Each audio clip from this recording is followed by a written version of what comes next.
Hi అండి, అందరికీ నమస్తే. Mister attitude part 73.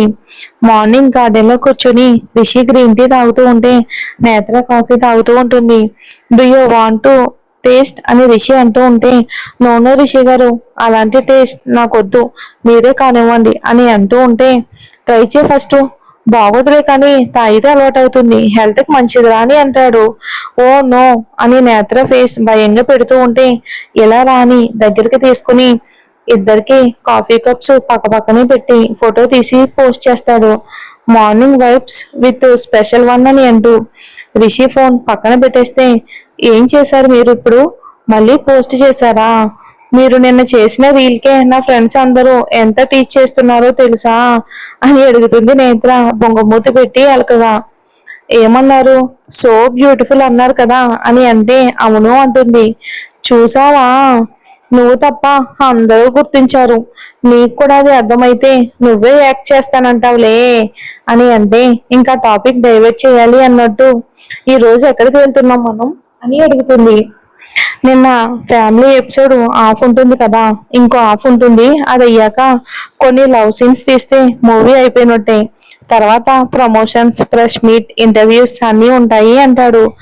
బాబాయ్ రిషి గారు, చాలా కష్టం కదా ఇదంతా ప్రాసెస్, కానీ చూసేవారికి జస్ట్ యాక్టింగ్ చేస్తే సరిపోతుంది అనుకుంటారు, వెనుక ఉన్న వర్క్ మాత్రం అర్థం కాదు అని అంటూ ఉంటే, అంతే కదరా అని అంటాడు. ఆర్య ఆద్య లేచి ఉంటారు కదా అని అనగానే అంటాడు. అయితే వీడియో కాల్ చేస్తాను అని నేత్ర చేసి మాట్లాడుతూ ఉంటే, మా అమ్మ ఏం చేస్తున్నారు, డాడీ ఎక్కడ అని ఇద్దరితో మాట్లాడుతూ ఉంటారు. వాళ్ళు స్కూల్లో జరిగిన ఊసులన్నీ కూడా చెప్తూ ఉంటే వింటూ ఉంటుంది. ఇక తర్వాత నేత్ర తర్వాత ఆ లొకేషన్ అంతా చూపిస్తూ ఉంటే, మా అమ్మ సో బ్యూటిఫుల్ అంటారు వాళ్ళు. సంతోషంగా ప్రపంచాన్ని సైతం మర్చిపోయి పిల్లలతో మాట్లాడుతున్న నేత్రాన్ని చూస్తూ తనలో వచ్చిన మార్పుని గమనిస్తూ, ఇక ఆ తార రాగిని అంత చెయ్యాలి అనుకున్న నేత్ర దాని గురించి ఆలోచించకుండా ఉన్నందుకు రిషికి కొంచెం రిలీఫ్ కలుగుతుంది. లేకపోతే ఎక్కడ నేత్ర దాని గురించి ఆలోచిస్తూ ఉంటుందేమోనని కొంచెం భయపడ్డాడు రిషి. ఇండియా వెళ్ళాక వాళ్ళకి ఎలా పనిష్మెంట్ ఇవ్వాలో, అసలు ఇంకెప్పుడు నేత్ర గురించి కానీ పిల్లల గురించి కానీ ఆలోచించడానికి కూడా భయపడాలి అని ఆలోచిస్తూ ఉంటాడు రిషి. ఏం చేస్తున్నావు రాహుల్ అని అడుగుతుంది. రాహుల్ పక్కన వచ్చి కూర్చుంటూ, ప్రియా వర్క్ అని అంటాడు రాహుల్ తల ఎత్తకుండానే. అది కనిపిస్తుందిలే రాహుల్, ఏమైనా చెప్పొచ్చుగా, ఎప్పుడు సిస్టంలోనే తలదూర్చి అలా వర్క్ వర్క్ అంటూ ఉండకపోతే అని అంటుంది ప్రియా అలకగా. నేనేం చెప్తాను ప్రియా, ఒకవేళ నాకేమైనా చెప్పాలని ఉన్నా మీ డాడీ నన్ను చెప్పనిస్తారా ఏంటి అంటాడు. ఓ కమాన్ రాహుల్, ఏమైంది నీకు అలా మాట్లాడుతున్నావు అని అంటే, అసలు ఇదంతా నీ వల్లే వచ్చింది, తర్వాత చెప్తే మీ నాన్న వేరేలా రియాక్ట్ అయ్యేవారేమో, కానీ సుష్మాకి అర్జున్కి ఎంగేజ్మెంట్ అంటే ఏదో నీకు అనుకుని ఎలా చేసావని అంటాడు రాహుల్.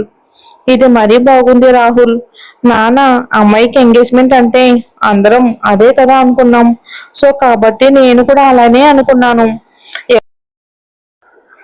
ఎక్కడ చేసేస్తారా అని నిన్ను అడగమంటే ఇప్పుడు నన్ను అంటున్నావా అని అంటుంది.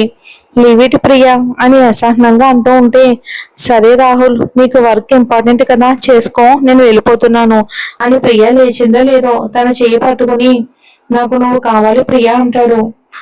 నువ్వు కావాలి, నువ్వు మాత్రమే కావాలి అన్నదానికి చాలా డిఫరెన్స్ ఉంది రాహుల్. ప్రియా, నీకు తెలుసు కూడా నువ్వు ఇలా మాట్లాడుతున్నావా అంటాడు బాధగా. నేను నీ గోల్ వదులుకోమని అనలేదు, అందుకే నేనేమీ అనడం లేదు, కానీ దీనికి సొల్యూషన్ ఏంటో నాకు అర్థం కావట్లేదు అని అలా వచ్చి రాహుల్ పక్కన కూర్చుంటుంది ప్రియా. ఏముంది, మీ నాన్న మనసు మారాలి, అదొకటే పరిష్కారం అని అంటే, ఏం మాట్లాడుతున్నావు నువ్వు, అక్కడ ఉంది ఎవరు అనుకుంటున్నావు రాహుల్, అది అది జరిగే పని కాదు, ఇక జీవితాంతం మనం ఇలా ప్రేమ పక్షుల్లా మిగిలిపోవాలా అయితే అంటుంది. షూటింగ్ ఫినిష్ చేస్తారు, లాస్ట్ డే సెలబ్రేషన్స్ కూడా జరుగుతాయి కాశ్మీర్ లోని, తర్వాత అందరూ రిటర్న్ స్టార్ట్ అయ్యి వచ్చేస్తారు. అప్పుడే వచ్చిన రిషి నేత్రాలను చుట్టి మరీ చేరి మాట్లాడుతూ ఉంటారు అందరూ. రిషి రావడంతోనే మతాబులో వెలిగిపోతున్న మొహంతోనే చూస్తూ ఉంటుంది తార.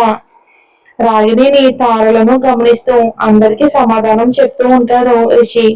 తననే తినేసేలా తేడాగా చూస్తున్న తార వైపుకు చూస్తే మాయ చెప్పింది నిజమో కాదో అని ఏదో మూలనమున అనుమానం ఎగిరిపోయి నిజమే అనిపిస్తుంది.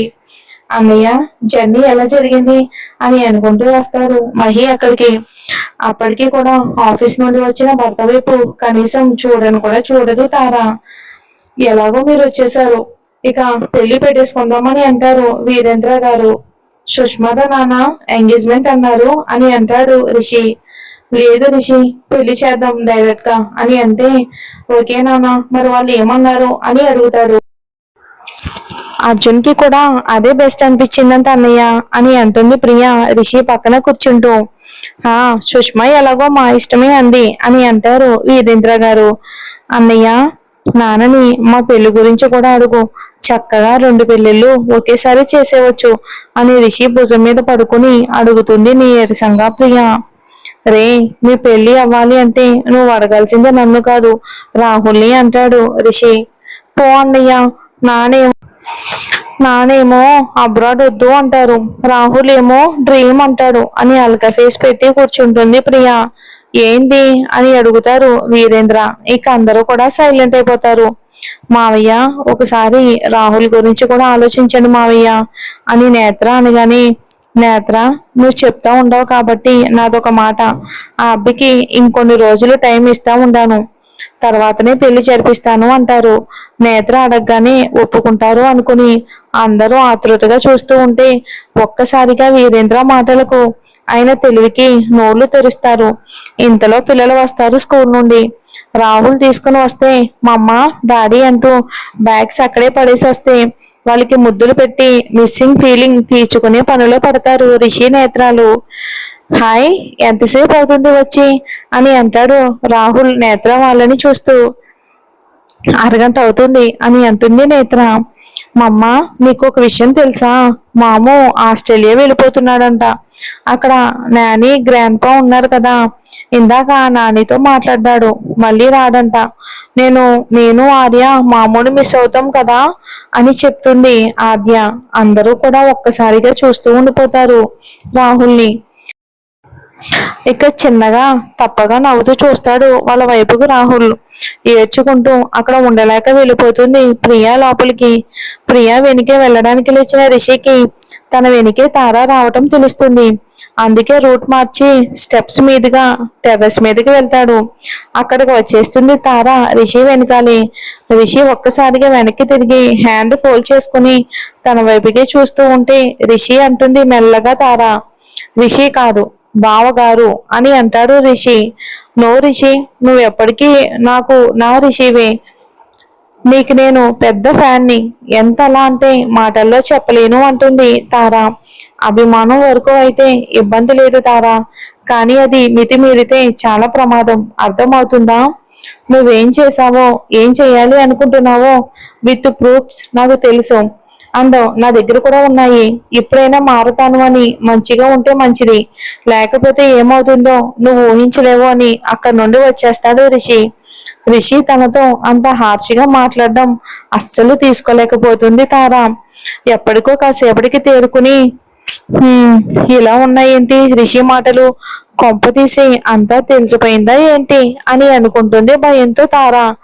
తెలిసిపోయిందా ఏంటి తల్లి, ఆల్రెడీ తెలిసిపోయింది, చూస్తాడు ఇక నుంచి నీ సంగతి, మీ అమ్మ సంగతి చూద్దాం.